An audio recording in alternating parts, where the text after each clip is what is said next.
अमित शाह जी हमारे बीच हों।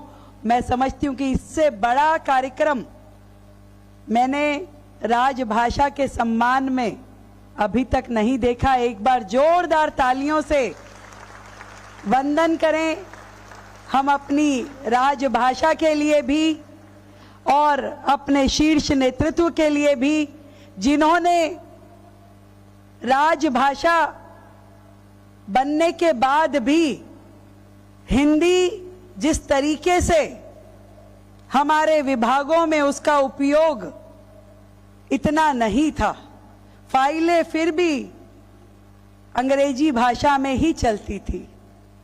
और देश में जब आदरणीय नरेंद्र मोदी जी प्रधानमंत्री के रूप में उन्होंने कार्यभार संभाला, हमारे गृह मंत्री माननीय अमित शाह जी ने जब इस विषय को जांचा कि हमारे सरकारी कामकाज को भी राजभाषा में किया जाना चाहिए, उसके बाद से लगातार सरकारी कार्यों को राजभाषा में करने की गति बढ़ी।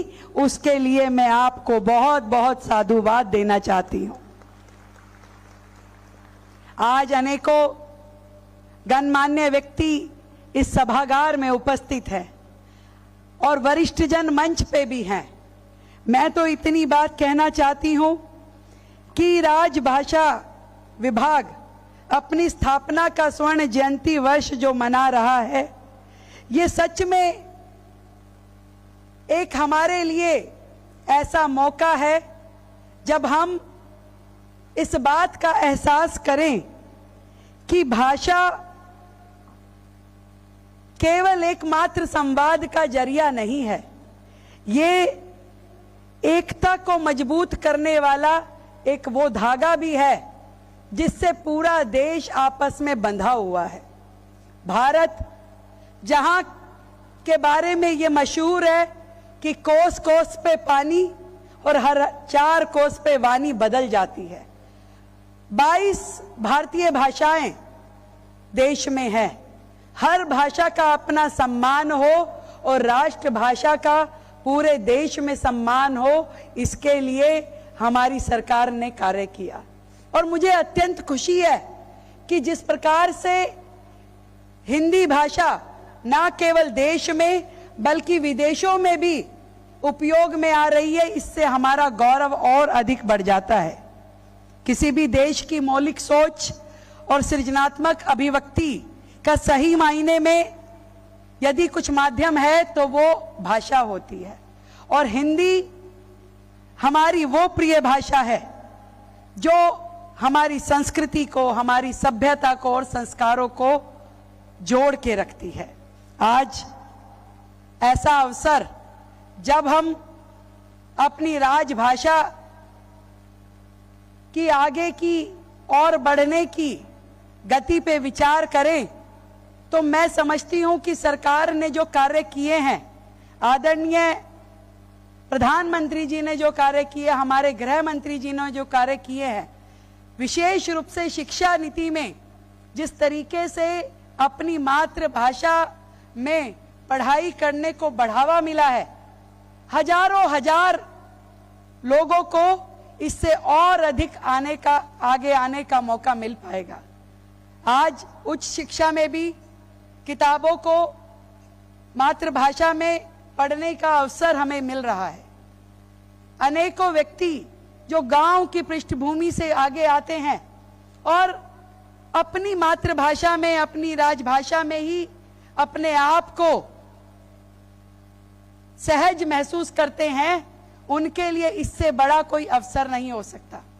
50 वर्ष की ये स्वर्णिम यात्रा इस विभाग को और अधिक आगे लेकर के जाए, ऐसी मेरी ढेरों शुभकामनाएं हैं।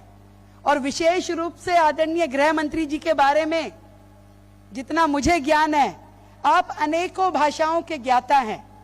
संस्कृत में आपसे बात कर लीजिए, गुजराती में आपसे बात कर लीजिए, अंग्रेजी में आपसे बात कर लीजिए, मराठी में आपसे बात कर लीजिए। कई बार तो मेरे मन में ऐसा आता है कि आप ही भारत देश को, यहाँ के अनेक राज्यों को एक सूत्र में पिरोने की ताकत रखते हैं और इस राजभाषा को आगे बढ़ाने का नेतृत्व देते हैं। बहुत बहुत धन्यवाद, ढेरों साधुवाद। बहुत बहुत आभार माननीय मुख्यमंत्री श्रीमती रेखा गुप्ता जी का। देवियों सज्जनों, हम सब ये जानते हैं बीते वर्षों में माननीय केंद्रीय गृह मंत्री महोदय की प्रेरणा से राजभाषा विभाग ने ऐसे अनेक जतन किए हैं जिससे हिंदी और भारतीय भाषाओं को नया विस्तार मिला है, उन्हें सम्मान और पहचान मिला है। देश में प्रशासकीय कार्यों में विदेशी भाषाओं के दखल से मुक्ति मिले और स्वदेशी भारतीय भाषाओं का अधिकाधिक प्रयोग हो, ये प्रेरणा हमें आपसे ही मिलती है। आप द्वारा भारतीय भाषा अनुभाग की शुरुआत ने राजभाषा विभाग को पूर्णता दी है। आइए आप सबके करतल ध्वनि के साथ निवेदन करें माननीय केंद्रीय गृह एवं सहकारिता मंत्री श्री अमित शाह जी से इस अवसर पर एक बार पुनः अपने संबोधन से हम सबका मार्गदर्शन करें, हमें प्रेरित करें। माननीय केंद्रीय गृह मंत्री महोदय।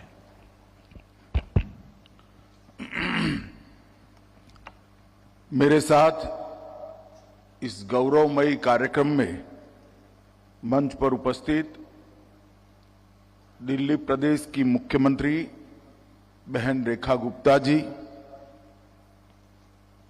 मेरे साथी मंत्री श्री बंडी संजय कुमार जी, श्रीमान भर्तृहरि मेहताब जी, उपाध्यक्ष संसदीय राजभाषा समिति, मेरे मित्र और राज्यसभा के सांसद श्री सुधांशु त्रिवेदी जी, राज्यसभा की नियुक्त सांसद श्रीमती सुधा मूर्ति जी, शिक्षा संस्कृति उत्थान न्यास जो शिक्षा के अंदर मूलभूत परिवर्तन के लिए कई सालों से काम कर रहा है, इसके राष्ट्रीय सचिव श्री अतुल कोठारी जी, डॉक्टर राजलक्ष्मी कृष्णन जी, दक्षिण भारत में हिंदी की ज्योत को प्रज्वलित करने वाली एक युवा महिला के लिए सभी लोग जोर से जरा ताली बजाइए। राजलक्ष्मी कृष्णन जी हम सब के लिए आदर्श होनी चाहिए कि इस आयु में भी तमिलनाडु में हिंदी सिखाने का काम कर रही है। श्रीमती अंशुली आर्या, सचिव राज्यसभा विभाग राजभाषा विभाग, और आज इस भारत मंडपम में ये बहुत बड़े सभागार में खींचोखींच भरकर उपस्थित सभी राजभाषा प्रेमियों को मेरा प्रणाम नमस्कार। सबसे पहले तो मैं राजभाषा हिंदी और भारतीय भाषाओं के जितने भी प्रेमी हैं वो सभी को देश भर में जहां पर भी बैठे हैं वो सभी को बहुत बहुत बधाई देना चाहता हूं, क्योंकि आज दिन है राजभाषा विभाग की स्वर्ण जयंती समारोह। 50 साल पहले 1975 से लेकर 2025 तक की ये यात्रा, जब भारत की आजादी की शताब्दी होगी, तब मुझे विश्वास है कि भारत के स्वाभिमान के पुनः जागरण के जितने भी प्रयास हुए हैं वो सभी प्रयासों के इतिहास में राजभाषा का नाम स्वर्णिम अक्षरों से अंकित कर दिया जाए। एक समय था जब राजभाषा विभाग की स्थापना हुई, उद्देश्य यह था कि हमारा प्रशासन हमारे देश के नागरिकों की भाषा में चले। देश का एक आम किसान, एक मजदूर, एक छोटा सा बच्चा और बड़े से बड़ा व्यक्ति समझ पाए, ऐसी भाषाओं में हमारा प्रशासन चलना चाहिए। और ये लोकतंत्र के मूल उद्देश्यों में शामिल है कि देश का प्रशासन देश के लोगों की भाषा में होना चाहिए। और एक प्रकार से भारत के आत्मसम्मान को जागरूक करने के लिए भी भारतीय भाषाओं का उपयोग प्रशासन में हो, ये बहुत जरूरी था। क्योंकि कोई भी देश अपनी भाषा छोड़कर अपनी संस्कृति, साहित्य, इतिहास और जीवन के संस्कार, समाज जीवन के संस्कार, उसको चिरंजीव नहीं रख सकता। कोई भी देश ने अपनी चिति पर चलना है, अपने संस्कृति के आधार पर आगे बढ़ना है, आत्मसम्मान के साथ बढ़ना है, तो वो देश का प्रशासन अपनी भाषाओं में हो, वो बहुत जरूरी है। इस महान उद्देश्य के साथ राजभाषा की शुरुआत हुई और 50 वर्ष की ये यात्रा आज ऐसे मकाम पर आकर खड़ी है कि यहां हमने इसको आगे ले जाने का हमारा प्रयास और आगे ले जाने का हमारा पूरा रास्ता तय करने की जरूरत है। संघर्ष, साधना और संकल्प, ये तीनों के आधार पर ये 50 साल की यात्रा को हमने आज समाप्त किया है। और ये पंच प्रण की बात प्रधानमंत्री जी ने जब आजादी के 75 साल हुए तब कही, उसमें गुलामी की मानसिकता से मुक्ति, ये बहुत महत्वपूर्ण प्रण है। और जब तक व्यक्ति अपनी भाषा का गौरव नहीं करता, अपनी अभिव्यक्ति अपनी भाषा में नहीं करता, अपनी सोच, विश्लेषण और निर्णय करने की क्षमता को अपनी भाषा में नहीं गढ़ता, हम गुलामी की भाषा से, गुलामी की मानसिकता से मुक्त नहीं हो सकते। कोई भी भाषा का विरोध नहीं है, किसी भी विदेशी भाषा का विरोध नहीं करना चाहिए, परंतु आग्रह हमारी भाषा को महिमा मंडित करने का होना चाहिए, आग्रह हमारी भाषा को बोलने का होना चाहिए, हमारी भाषा में सोचने का करना चाहिए। और पूर्णतः विकसित राष्ट्र की संकल्पना तभी हो सकती है जब विरासत को परिभाषित करने का भाषा एकमात्र माध्यम है, इसका महिमा मंडन हो। जहां तक देश का सवाल है, भाषा सिर्फ संवाद का माध्यम नहीं होती, एक राष्ट्र की आत्मा होती है। हमारी जड़ें, हमारी परंपराएं, हमारा इतिहास, हमारी पहचान और हमारी जीवन संस्कृति, ये सभी भाषा से कटकर आगे नहीं बढ़ा सकते। और भाषाओं को जीवंत रखना भी इतना जरूरी है और भाषाओं को समृद्ध करना भी इतना जरूरी है। ये सभी प्रयास हमने आने वाले दिनों में सभी भारतीय भाषाओं पर के लिए और विशेषकर राजभाषा के लिए करने चाहिए। मित्रों, आज बंकिम चंद्र चट्टोपाध्याय की भी जन्म जयंती है। वंदे मातरम ये हमारी देश का आजादी की अभिव्यक्ति का प्रतीक बना। और बंकिम बाबू ने जिस भाव के साथ एक गीत को लिखा, पूर्व, पश्चिम, उत्तर, दक्षिण, हर जगह पे वो अंग्रेजों को इस देश से निकालने का नारा बना। आज मैं इस अवसर पर बंकिम बाबू को बहुत मन पूर्वक याद कर स्मरण करना चाहता हूं। मित्रों, आज स्मारक सिक्का भी जारी किया गया। राजभाषा विभाग की स्वर्ण जयंती विशेषांक की कॉफी टेबल बुक भी जारी की गई। शोध पुस्तक का भी लोकार्पण किया गया और कई सारे प्रयासों को और कई सारे अच्छे पुस्तकों को आज इसका विमोचन भी हुआ है। राजभाषा को प्रशासन में, तकनीक के क्षेत्र में, विज्ञान के क्षेत्र में और कला के क्षेत्र में प्रस्तापित करने वाले कई पुस्तकों का भी आज विमोचन हुआ। इसके साथ राजभाषा के प्रचार प्रसार के लिए जिन्होंने प्रयास किया है, इसका पुरस्कार देने का भी काम हुआ। मित्रों, विगत 11 साल में मोदी जी ने एक भारत श्रेष्ठ भारत कार्यक्रम की शुरुआत की। काशी तमिल संगमम, काशी तेलुगु संगमम, सौराष्ट्र तमिल संगमम, शाश्वत मिथिला महोत्सव और भाषा संगम, इसने एक बहुत अच्छी शुरुआत कर एक मंच प्रदान किया है कि हमारे देश की एकता को हम मजबूत कर पाए। और आज भाषा संगम की पहल पर हर स्कूल में छात्रों को बोलचाल के 100 वाक्यांश 22 संविधान मान्य प्राप्त भाषाओं के सिखाने का कार्यक्रम होता है। ये तो एक नींव डालने का काम है। कई लोग मुझे पूछे हैं इससे क्या होगा।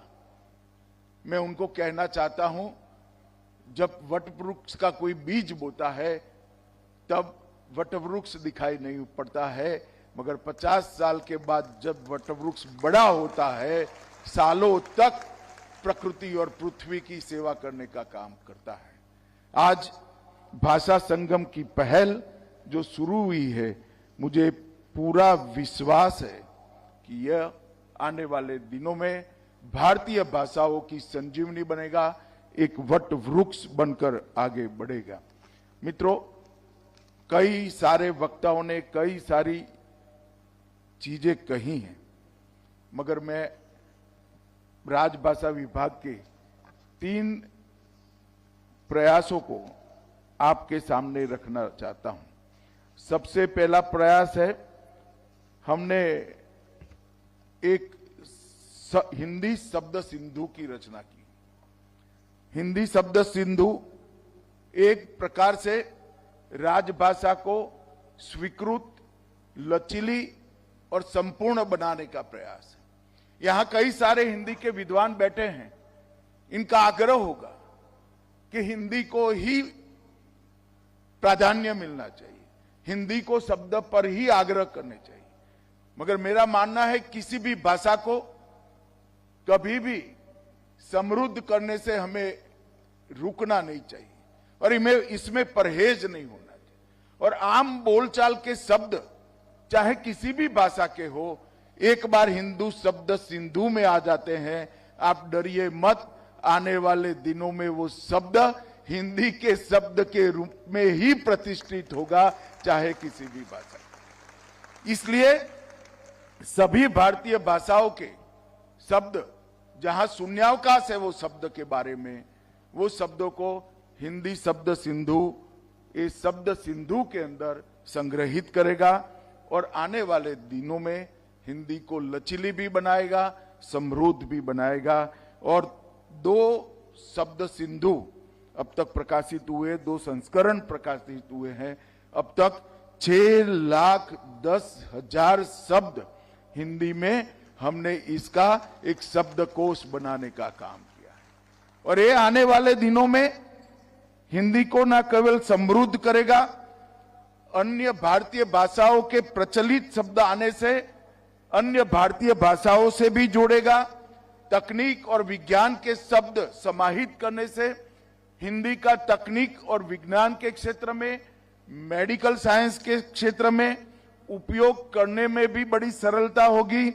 और ये पूरा शब्द सिंधु पूर्णतया डिजिटल वेब आधारित शब्द सिंधु हमने बनाया है और इस पर कई विद्वानों ने कई महीनों तक काम किया है। यूनिकोड फॉन्ट का उपयोग इसके अंदर किया है और 8वीं अनुसूची में शामिल सभी भारतीय भाषाओं के कीबोर्ड की सहायता से टंकन कर शब्द खोजने की सुविधा भी इसमें शामिल की है और हर शब्द का विस्तृत इतिहास भी, अपभ्रंश है तो अपभ्रंश से भी इतिहास लाकर इसके अंदर समाहित करने का काम किया है। मैं सभी विद्वानों को, देश की सभी भाषा के विद्वानों को अपील करना चाहता हूं कि आप हिंदी शब्द सिंधु को और समृद्ध बनाइए। ये प्रक्रिया चालू है, सभी ने इसमें एक बड़ा योगदान देना चाहिए। मित्रों, इसके साथ साथ भारतीय भाषा अनुभाग इसी साल राजभाषा विभाग के स्वर्ण जयंती के वर्ष में ही हमने भारतीय भाषा अनुभाग उसकी स्थापना की, क्योंकि मैं मन से मानता हूं कि हिंदी किसी भी भारतीय भाषा की विरोधी हो नहीं सकती। हिंदी सभी भारतीय भाषाओं की सखी है और हिंदी और भारतीय भाषा मिलकर ही हमारे आत्मगौरव का उत्थान का जो एक कार्यक्रम है भाषा के माध्यम से, उसको अंतिम लक्ष्य तक ले जा सकते हैं। ये भारतीय भाषा अनुभाग न केवल भारत सरकार हर राज्य को सहायता करेगा कि राज्यों का प्रशासन, भारत सरकार का प्रशासन भारतीय भाषाओं के आधार पर ही हो। तत्काल अनुवाद की सुविधा वाले कई सारे सॉफ्टवेयर बन रहे हैं। Machine learning, neural machine translation आधारित उन्नत अनुवाद की प्रणालियां बन रही हैं। विभिन्न भाषाओं के लिए व्यापक शब्दकोश और डेटा संग्रह भी बन रहा है और सरकारी, शैक्षणिक, व्यावसायिक, उच्च तकनीक की भाषा और आयुर्विज्ञान की भाषा भी हर भाषा के रूप में प्रस्तापित हो, इसके लिए भी हम प्रयास कर रहे हैं। और मुझे लगता है कि आने वाले दिनों में एक छोटी सी शुरुआत हुई, अतुल भाई ने इसका जिक्र भी किया। 12 भाषाओं में हमारे देश में तकनीकी शिक्षा की शुरुआत हुई है। अभी छोटी सी शुरुआत है। मध्य प्रदेश ने मेडिकल में हिंदी में पढ़ाने की शुरुआत की है और इसका कोर्स भी बनाया है, परंतु मुझे विश्वास है आने वाले राज्यों में, दिनों में जो राज्य इसमें पीछे पड़े हैं वो राज्य भी अपनी अपनी भाषा में मेडिकल साइंस का संपूर्ण कोर्स, अभ्यासक्रम अपनी भाषाओं में बनाकर बच्चों को सुविधा उपलब्ध कराएंगे। मैं आज इस स्तर पर अपील भी करना चाहता हूं सभी राज्यों को कि इंजीनियरिंग और मेडिकल की पढ़ाई अपने राज्य की भाषा में हो, इसके लिए शासन ने जल्दी से जल्दी प्रबंध करना चाहिए। कोई भी राष्ट्र अपनी मातृभाषा की उपेक्षा कर कभी भी महान नहीं बन सकता और इसलिए राजभाषा विभाग ने कई सारे प्रयास किए हैं और मोदी सरकार ने अपनी भाषाओं को सम्मानित करने के लिए, प्रतिष्ठित करने के लिए प्रधानमंत्री जी ने बहुत सारे प्रयास किए। इनके कार्यकाल में भी मराठी, पाली, प्राकृत, असमिया और बंगाली इसको शास्त्रीय भाषाओं के रूप में मान्यता प्रदान की गई, जिससे अब देश में 11 शास्त्रीय भाषाएं उपलब्ध हैं। संस्कृत, तमिल, तेलुगु, कन्नड़, मलयालम, उड़िया, मराठी, पाली, प्राकृत, असमिया और बंगाली। मैं नहीं मानता कोई देश पूरे संसार में ऐसा होगा जिसके पास 11 क्लासिकल लैंग्वेज, 11 शास्त्रीय भाषाएं उपलब्ध हैं। और मैं मानता हूं ये हमारे देश के लिए बहुत बड़ी ताकत है। और 2020 में संस्कृत के लिए 3 केंद्रीय विद्यालय स्थापित किए गए, अनुसंधान और अनुवाद के लिए केंद्रीय शास्त्रीय तमिल संस्थान की स्थापना की गई। केंद्रीय भाषा संस्थान मैसूर में कन्नड़, तेलुगु, मलयालम और उड़िया के अध्ययन की सुविधाएं प्रस्तापित की गई और राष्ट्रीय और अंतर्राष्ट्रीय पुरस्कार, विश्वविद्यालय अध्यक्ष और विशेष केंद्र भी इसके स्थापित की गए। हमने संसदीय राजभाषा समिति ने पिछले 4 वर्षों के अंदर 3 खंड प्रकाशित किए हैं। कोरोना के कालखंड के बावजूद 6 साल में 3 खंड प्रकाशित किए। 2014 तक 9 खंड प्रकाशित हुए थे और अब 19 के बाद ही 3 खंड प्रकाशित किए गए हैं। मैं मानता हूं कि भर्तृहरि जी के लिए भी बहुत जोरदार तालियां बनती है, क्योंकि उनके नेतृत्व में ही ये काम हुआ है। कोविड के दौरान केंद्रीय हिंदी प्रशिक्षण संस्थान और केंद्रीय अनुवाद ब्यूरो द्वारा ई प्रशिक्षण के माध्यम से हिंदी भाषा, हिंदी टंकन, हिंदी अंशुलिपि और हिंदी अनुवाद में प्रशिक्षण का प्रारंभ हुआ। और ये प्रशिक्षण शुरू तो कोविड के कारण हुआ था, मगर हम इसको चालू रखने का निर्णय किया है और आगे पर हम इसको नियमित हमारे कामकाज का हिस्सा बनाएंगे। मोदी जी 2020 में नई शिक्षा नीति लेकर आए। किसी भी राष्ट्र के लिए शिक्षा नीति आने वाले 50 साल तक राष्ट्र किस रास्ते पर आगे बढ़ेगा इसकी परिचायक होती है। और आजादी के बाद जितनी भी राष्ट्रीय शिक्षा नीति घोषित की गई, सब में विवाद हुआ। एक ही राष्ट्रीय शिक्षा नीति ऐसी है जिस पर कोई विवाद नहीं हुआ, वो राष्ट्रीय शिक्षा नीति 2020। और राष्ट्रीय शिक्षा नीति 2020 में कक्षा 5 संभव हो तो कक्षा 8 तक मातृभाषा और स्थानीय भाषा पढ़ाने पर बल दिया गया है। हमारी भाषा के विकास का समर्थन नीतिगत रूप से किया गया है। 22 राज्यों और केंद्र शासित प्रदेशों में 104 प्राथमिक कक्षा की पुस्तकें भी शुरू की है। भारतीय सांकेतिक भाषा कक्षा 1 से 12 तक के लिए अनुवादित शिक्षण सामग्री और पुस्तकें उपलब्ध करा दिए गए हैं।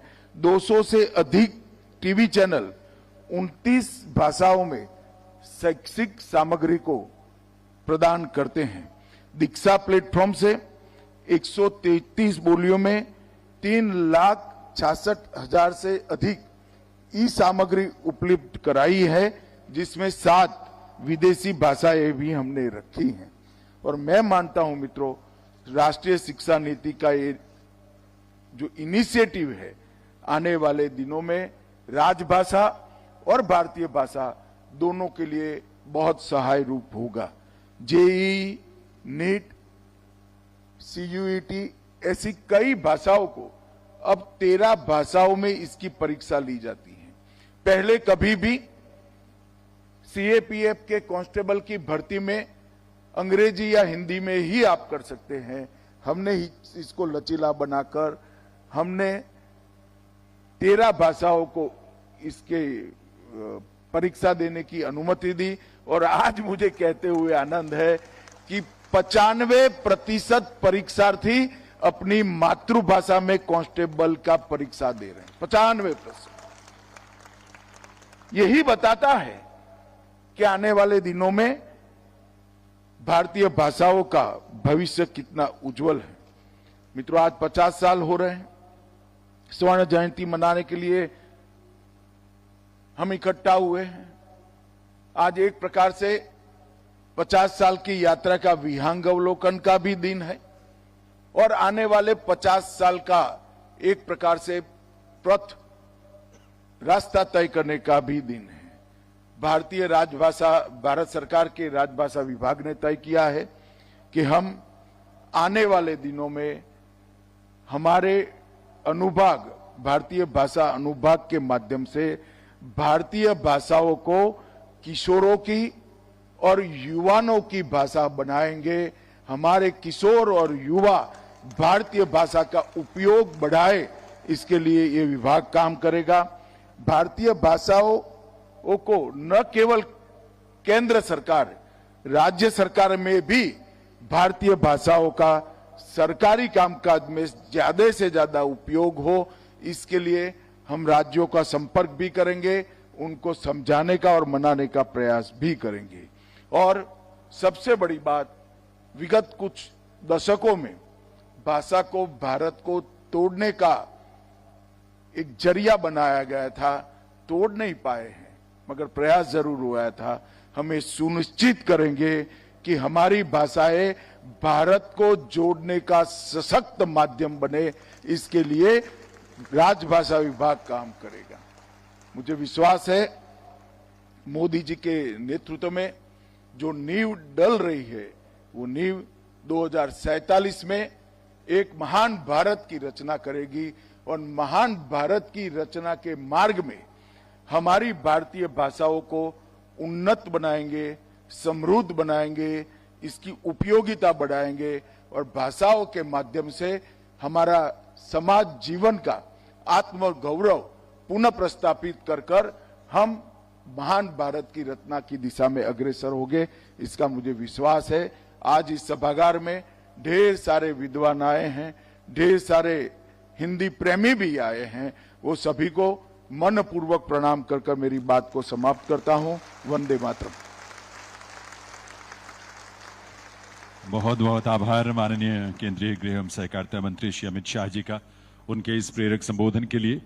राजभाषा विभाग की सहायक निदेशक भावना सक्सेना जी से मैं निवेदन करूंगा कि वे विधिवत धन्यवाद ज्ञापन के लिए पधारें। परम आदरणीय केंद्रीय गृह एवं सहकारिता मंत्री जी का हृदय की गहराइयों से आभार। आज लोकार्पित कॉफी टेबल पुस्तक की प्रेरणा माननीय आप ही हैं। संगठनात् पूर्णताम चरैवेति चरैवेति, संगठन से पूर्णता की ओर चलते रहो चलते रहो। आपके प्रेरक उद्बोधन ने इस पल को स्मृति के शिला पर अंकित कर दिया है। साथियों, आप सभी की करतल ध्वनि के साथ माननीय गृह मंत्री जी का अभिनंदन चाहूंगी। कुछ क्षण ऐसे होते हैं जो समय की रेत पर नहीं, स्मृति के शिला पर लिखे जाते हैं। आज का यह दिवस वैसा ही क्षण है जहां राजभाषा विभाग की 50 वर्षों की तपःपूत यात्रा हम सबके सम्मुख एक गौरव गाथा बनकर प्रकट हुई है। इस अविस्मरणीय अवसर को सशक्त स्वर देने के लिए मैं राजभाषा विभाग की ओर से सबसे पहले माननीय केंद्रीय गृह एवं सहकारिता मंत्री जी का हृदय की गहराइयों से आभार व्यक्त करती हूं, जिनके दृढ़ नेतृत्व और भाषाई संकल्प ने राजभाषा को केवल नीति नहीं, राष्ट्रभाव का माध्यम बनाया है। हम विशेष रूप से धन्यवाद देते हैं दिल्ली की माननीय मुख्यमंत्री श्रीमती रेखा गुप्ता जी का, जिनकी गरिमामयी उपस्थिति ने आज के समारोह को एक स्नेहिल स्पर्श और आत्मीयता प्रदान की है। मंचासीन सभी